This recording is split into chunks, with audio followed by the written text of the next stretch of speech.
Hello दोस्तों, स्वागत है आपका एक बार फिर से मेरे यूट्यूब चैनल दी इंग्लिश डायरी पर और मैं हूं आपका दोस्त विजय। आज की इस वीडियो में हम बात करेंगे यूनिट 6 से। हमारा जो सेकंड टॉपिक है वो है मुल्क राज आनंद। इससे पहले टॉमस हार्डी और उनके वर्क से रिलेटेड वीडियो मैं आपको ऑलरेडी दे चुका हूं। और अगर आपने अभी तक चैनल में विजिट नहीं किया और आज आप पहली बार कर रहे हैं तो आपको जानकारी दे दूं कि UK triple S C LT English में हमने यूनिट 7 कंप्लीट कर ली है, यूनिट 5 कंप्लीट कर ली है और अब जो है हम यूनिट 6 की तरफ मूव कर रहे हैं। हालांकि टॉमस हार्डी मैंने ऑलरेडी पढ़ा दिया था, बट आप लोग के रिकमेंड पे मैंने यूनिट 7 को सबसे पहले कंप्लीट कराया। अब मैं फिर से यूनिट 6 में आप आज ये सेकंड टॉपिक आपको पढ़ाने जा रहा हूँ, जो कि इंपॉर्टेंट है आपके LT एग्ज़ाम में पूछे जा सकते हैं यहाँ से क्वेश्चन। और अगर आप चैनल में नए हैं तो सब्सक्राइब बिल्कुल ज़रूर करें और अगर आपको वीडियो पसंद आए तो लाइक और कमेंट ज़रूर करें।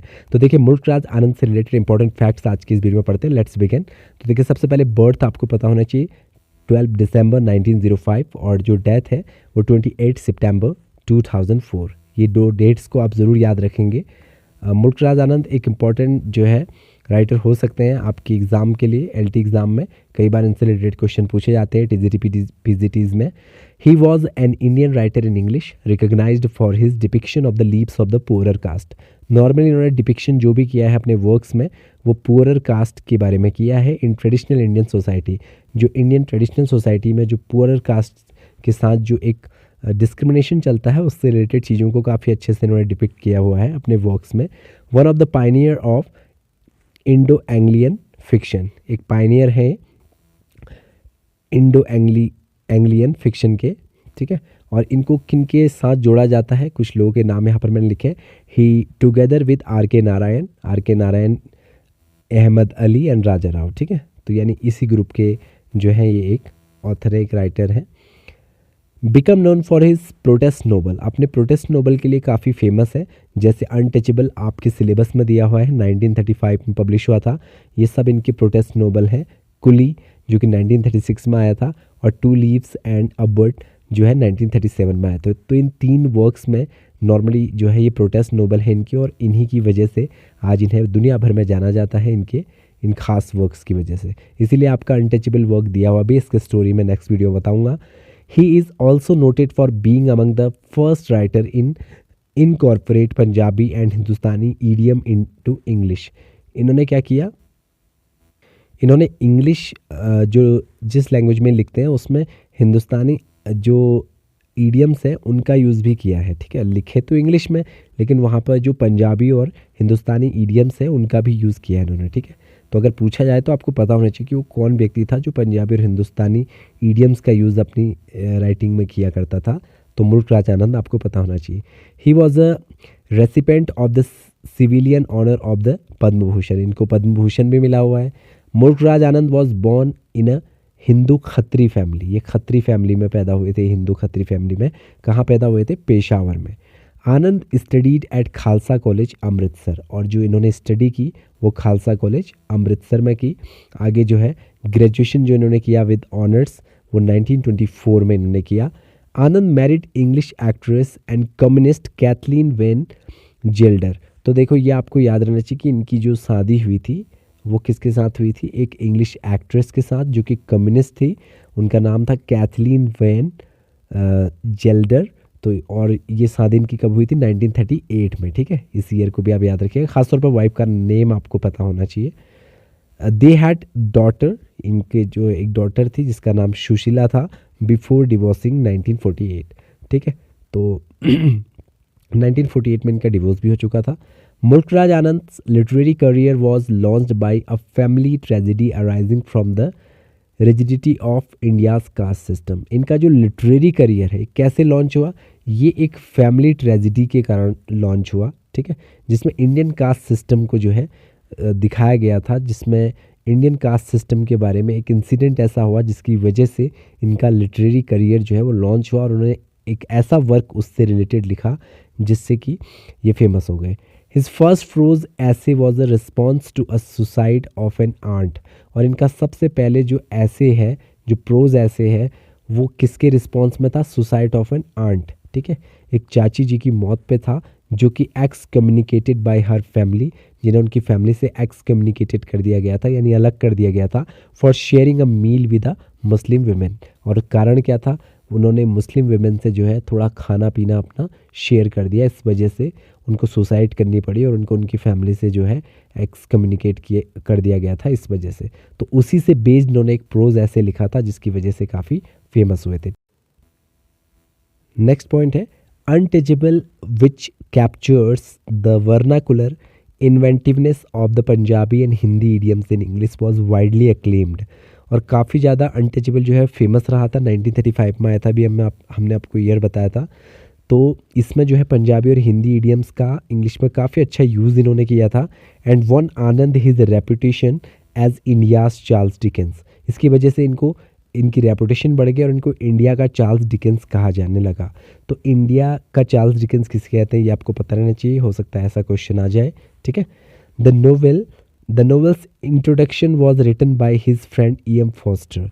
तो इस नोवेल का जो इसका जो इंट्रोडक्शन है ये किसने लिखा था, अनटचेबल का E.M. फॉस्टर ने लिखा था। मोस्ट इंपॉर्टेंट पॉइंट है whom he met while working on T.S. Eliot's magazine criterion, ठीक है। और ये इनकी मुलाकात इनसे कब हुई थी, जब ये T.S. एलियट की मैगजीन क्रिटेरियन में जो है वर्क कर रहे थे, ठीक है।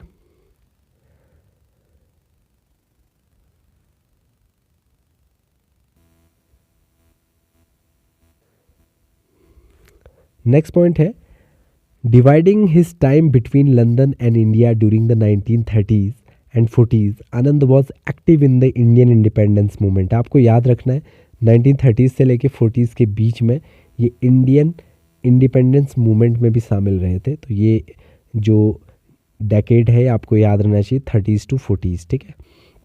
प्रोमिनेंट्स नोबल के बारे में अब हम यहाँ पर बताएंगे कुछ फेमस इनकी नोवेल्स, प्रोमिनेंट नोवेल्स, जैसे the village 1939, across the black waters 1939, the shard and the sickle 1942, कुली जो है इनका 1936 में आया था, और the private life of an Indian prince 1953 में आया था, ठीक है। तो इन वर्क्स को भी आपको एक साथ में याद रखना है, ठीक है। इस तरह से आप इन वर्क्स को देख लीजिएगा, मतलब केवल आपको इनके नाम याद रखने हैं, यहाँ से क्वेश्चन ज़्यादा नहीं आएगा, बस आपको ये वर्क्स याद रखने हैं। He also founded a literary magazine, इन्होंने एक लिटरेरी मैगजीन फाउंड की थी जिसका नाम था मार्ग, and taught in various universities, और इन्होंने बहुत सारी यूनिवर्सिटीज़ में पढ़ाया भी। तो आपको ये मार्ग याद रखना है, ठीक है। ये एक इनकी लिटरेरी मैगजीन थी, ये भी आपको याद रखना है, मार्ग। His 1953 novel the private life of Indian Prince is autobiographical work. तो ये इनका एक ऑटोबायोग्राफिकल वर्क है जो इन्होंने लिखा था, the private life of an Indian Prince. तो आपको याद रहना चाहिए ऑटोबायोग्राफिकल वर्क कौन सा था इनका। इन 1950 आनंद embarked on a project to write a 7-part autobiographical novel titled 7 Inches of Man। उसके बाद 1950 में इन्होंने जो है एक प्रोजेक्ट लिया जिसमें इन्होंने 7 पार्ट में ऑटोबायोग्राफिकल नोवेल लिखने की कोशिश की, और उसका टाइटल इन्होंने क्या दिया, 7 Ages of Man, ठीक है। He was only able to complete 4 parts being in 1951। लेकिन प्रॉब्लम ये हुई कि ये केवल 4 ही पार्ट उसके लिख पाए, ठीक है, जिसमें कि 7 समर था पहला, मॉर्निंग फेस 1960 में दूसरा, और कन्फेशन ऑफ अ लवर 1976 में, द बबल 1984 में। यानी वैसे इन्होंने कितने का टारगेट बनाया था, अभी मैंने आपको बताया कि इन्होंने टारगेट बनाया था 7 पार्ट का, लेकिन ये 4 ही कंप्लीट कर पाया, और ये वो 4 है जो यहाँ पर मैंने आपको बता दी, ठीक है। तो आप इसको याद रखिएगा, ये ऑटोबायोग्राफिकल नोवेल इन्होंने लिखने की कोशिश की जिसका नाम ही इन्होंने 7 एजेस ऑफ मैन लिखा, और 1-1 करके जो है इनका बाय 1 by 1 जो टाइटल है, 7 summer, morning face, confession of a lover, the bubble, इस तरह से आए। लेकिन ये 4 पार्ट में इसको जो है लिख पाए, पब्लिश कर पाए, उसके बाद जो है आगे नहीं बढ़ा। नेक्स्ट पॉइंट देखिए, his 1964 novel death of A hero was based on the life of मकबूल शेरवानी। इनका एक वर्क था डेथ ऑफ ए हीरो, ठीक है, जो कि 1964 में आया था। ये किस पे बेस्ड था, लाइफ ऑफ मकबूल शेरवानी, इनका नाम याद रखिएगा, डेथ ऑफ ए हीरो, ठीक है, मकबूल शेरवानी, ऐसे याद रखिएगा।